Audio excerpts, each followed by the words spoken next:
بلی اور خرگوش کی کہانی۔ ایک گھنے جنگل کے کنارے ایک چالاک بلی اور ایک معصوم خرگوش رہتے تھے۔ بلی ہمیشہ خوراک کی تلاش میں رہتی اور خرگوش اپنی تیز دوڑ پر فخر کرتا تھا۔ دونوں کی ملاقات اکثر جنگل کے کھلے میدان میں ہوتی۔ ایک دن بلی نے خرگوش سے کہا، کیا تم سمجھتے ہو کہ تم سب سے تیز ہو؟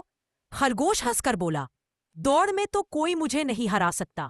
بلی نے شرارت سے کہا، چلو پھر مقابلہ کرتے ہیں، اگر تم جیت گئے تو میں تمہیں کبھی تنگ نہیں کروں گی۔ خرگوش نے فوراً حامی بھر لی۔ اگلی صبح سورج نکلتے ہی دونوں میدان میں آ گئے۔ درختوں اور گھاس کے بیچ ایک سیدھی راہ منتخب کی گئی۔ جنگل کے پرندے اور جانور تماشائی بن گئے۔ دوڑ شروع ہوئی تو خرگوش بجلی کی طرح دوڑا اور بلی آہستہ آہستہ پیچھے رہی۔